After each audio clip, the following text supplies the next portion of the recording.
Another day, another weekend, Yeah, another long. Did you watch fights last night? one fight. I got a good fighter from my city, Newark, New Jersey, Secure Stevenson. So I watched his. So he lost. No, he won.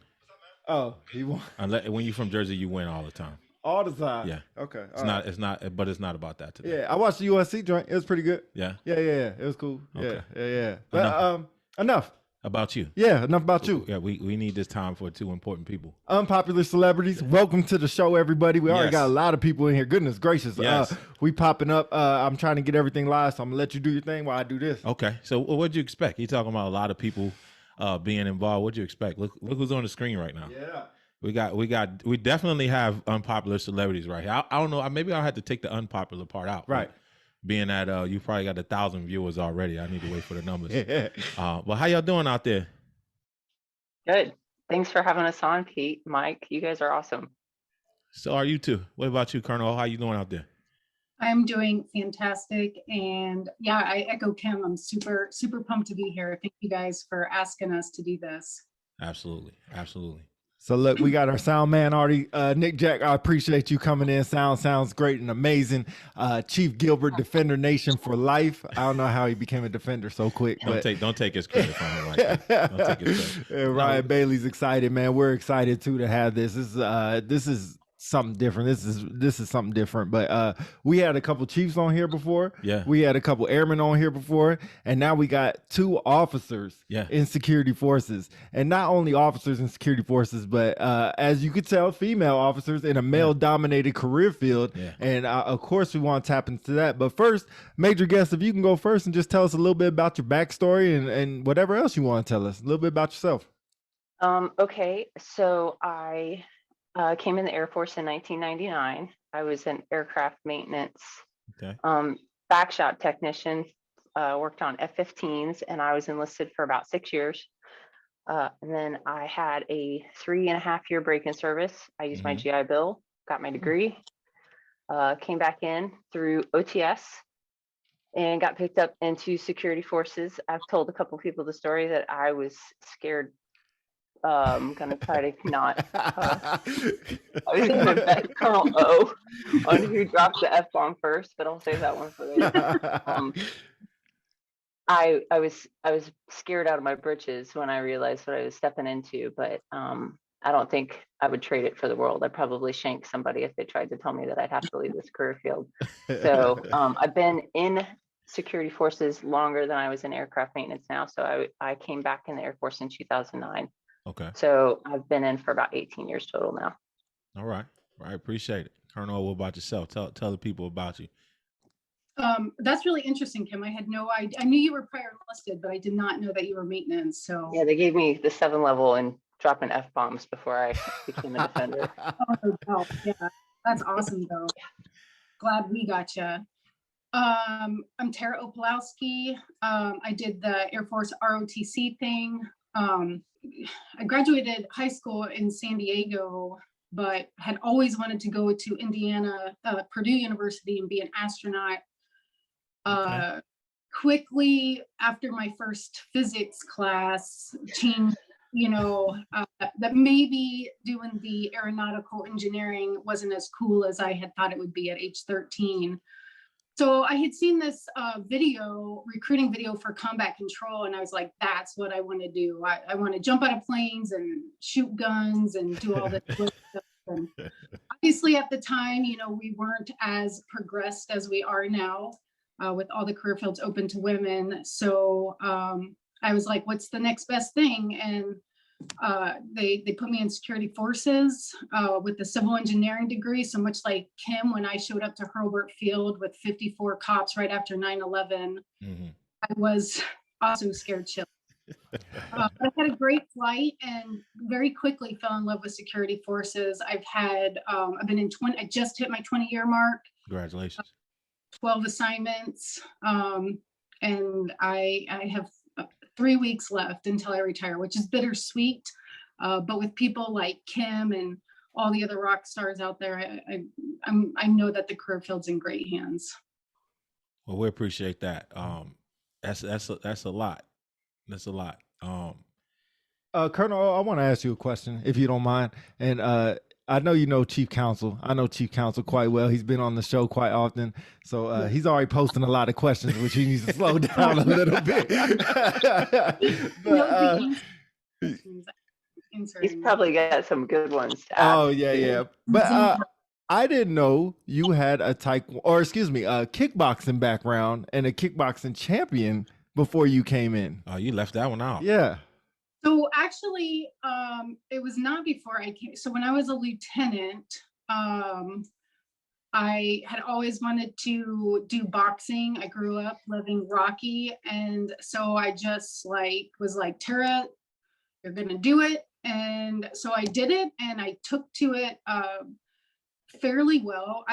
I worked my butt off, and yeah, I ended up I was the 2001, I was a second lieutenant, national IKF national kickboxing champion. And then in 2002, I won Florida Golden State Golden Gloves, and then went to USA Boxing Nationals in 2002.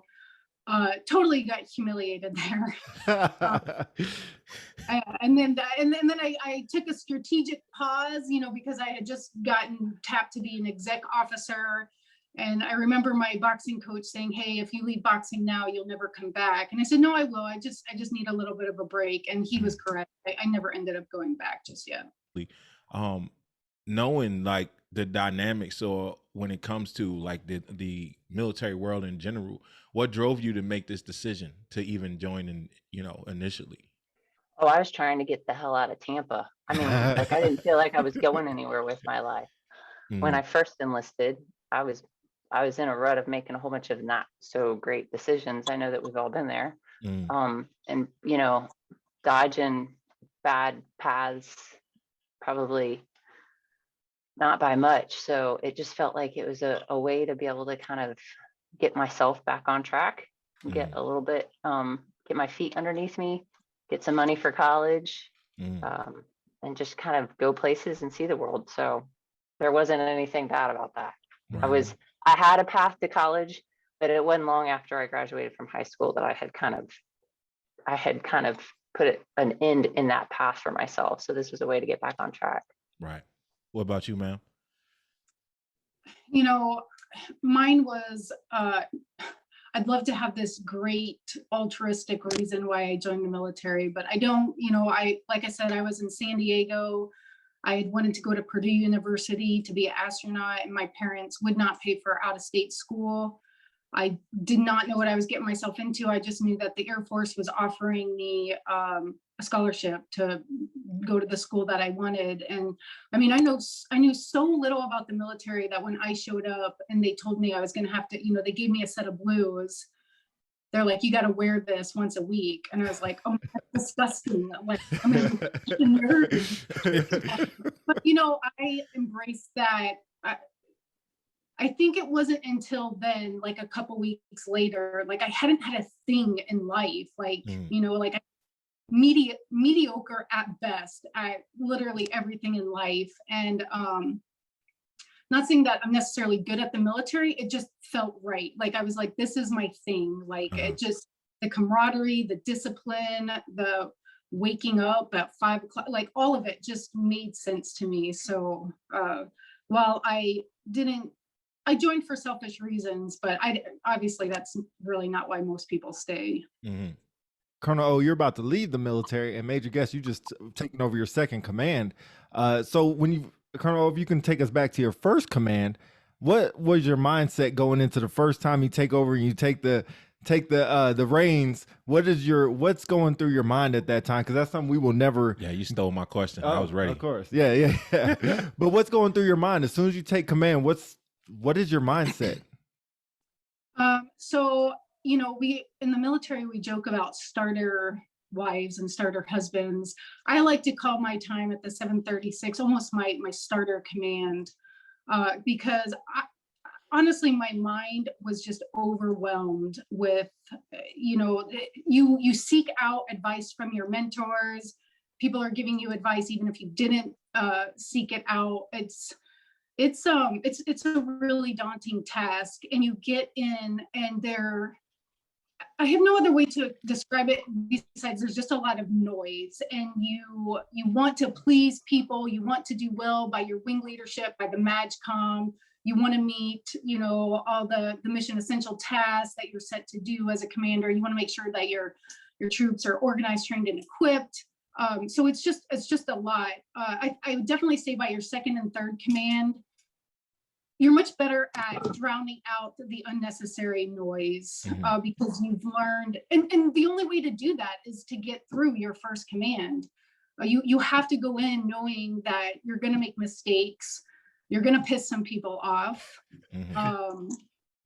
and it's going to be okay unless you do something illegal or immoral. You're going to be a little bit battered at the end of it, but you're going to be better. And that second time around, I really think that's when people start to hit their stride. For me, that is when I really hit my stride. So, Guam is, I mean, it's such an endearing place to my heart because it's where I cut my teeth. But sometimes, when I think of the memories, I can't help but cringe a little bit, like, ugh, like that was painful. But it's okay. I'm still here, and they trusted me with 2 more massive squadrons. So I guess at the end of the day, I didn't mess up anybody or anything too badly. Yeah, you must have done something right. And from the people that's chiming in and the numbers, he had to be doing something right. Had to be. Major, guess what about you? Was it about the same? Getting into your first one? It was extremely intimidating. I don't know if it was, I think that Colonel O said it well, because it does, in hindsight, I can look back and see why it felt like noise, but it's just, you come in and you're already impressed with what you're walking into, and you're like, man, I don't even know, what is there that I'm going to have to do? I'm already walking into a fully functioning unit. They don't even need me here, and so there's a little bit of, I think I struggled with somewhat of an imposter syndrome, like, why am I even here right now?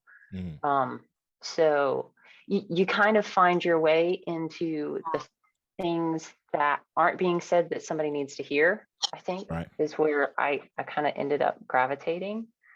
And then you see that there's things that always need improving, and that has nothing to do with the people. It just has to do with the fact that we don't have enough time in any given day to get all the things done. Right. So you find something that you might be uniquely good at that you can help the team out with for the time that you're there, and do what you can, but not get in anybody's way. That's hard sometimes as well.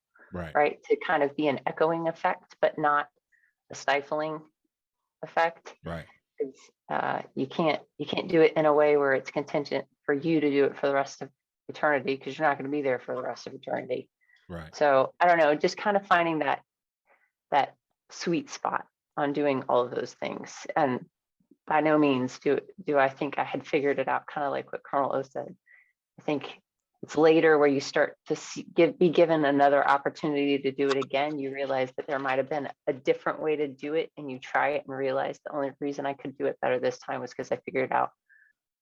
Can you call it a surprise? I guess so. Yeah, so we got a little surprise for both of y'all. I know we impromptu this whole thing. Nothing on here is scripted at all. So we have a little surprise for y'all, and hopefully it will kick in correctly, and we'll see how this works. Who we got? Oh, I mean, I know it's a big buzzword, but obviously, like, there's reasons why people like authenticity, and what you guys are doing, just kind of opening the curtains of security forces. Like, let's talk about these tough topics. Let's see the whole range of how people are feeling, whether they're airmen, chiefs, commander. I think people love this stuff and they need it. And in so many ways, you're helping the career field be better just by being yourselves and doing stuff like this. So keep it up. Thank you for this opportunity. This is pretty much, I think, my last hoorah thing. So thank you for letting me do it. And with somebody like Kim Guest, it's so much fun. Absolutely. Yeah. We definitely appreciate you letting us be a part of your exit, and just sharing your time with us, your experience, some of the things that you've done. We know there's a lot of people out there you affected, and that's pushing forward because they got the chance to be up under your command and just be a part of your experience in Air Force. So we definitely appreciate you taking your time out with everything you got going on to spend with us. So, and ma'am, I know you mentioned some of those commanders. I worked with Colonel Sherman a time or two, and from what all the comments I'm hearing, all the people I talked to, your name came up quite frequently. Always positive, always a great thing. Always seeing you arm up when you're talking to any troops. I remember a distinct video somebody made Master Sergeant maybe 2-3 years ago, and you had I don't even know if you knew you were getting videoed, and like you said, the authenticity that you saw in yourself was so happy for that young man to get promoted. I'm not sure if it's his last time or his first time. I don't even know, but just the hugs and everything just seemed like so unsecurity forces, I almost want to say. Just so great to see. So I hate to see you exit. I know you're probably still going to be a part of this security forces world or military, but we really appreciate what you've done. Absolutely. Major Guest. What you want to leave us with, Major G? I'm going to tell Colonel O that I am incredibly proud of the fact she's following her heart. There's a lot of people that are asking you to stay, and I know it's not been easy. But I think it's fantastic that you know what speaks to your soul and that you are putting your family, your time with Regan and sitting out on that beach and just enjoying life at the forefront, because it's hard to do. And so I think it's pretty awesome that you're doing that for yourself and for the life that you're going to get to have with your daughter. It's pretty hard to see someone take that kind of a risk frequently. And so salute to you for sure. And again, Mike and Pete, you guys have been having very, very candid conversations with people about very difficult topics. So just keep doing it. Keep giving people the space to not agree with each other and be okay with that. Because I think that that's where inclusiveness really starts, is starting to just understand people's differences and not doing it because we're trying to change them, but doing it because we're trying to understand them. So you guys are doing phenomenal things. Super proud to know you. And Major Guest, I'll say there's a quote I always think about. I love quotes, and something that resonates with me when I hear your name is I might not now I'm messing up the dang quote. I might not call when you come, but I'm always on time. And I think that you are always on time for no matter what, whether it's a hug, whether it's a conversation, whether it's just to be around and just to fool around and a smile and a high five and whatever it is, a picture, a selfie or whatever it is, you're always on time with everything. And we appreciate knowing you. And same thing with Colonel O. Of course, you're a lot more closer than us. We had a lot of conversation, what's going on in the unit, how we're moving the unit, and even how we have moved forward to where we are now and how we'll continue moving. Your name is all over it.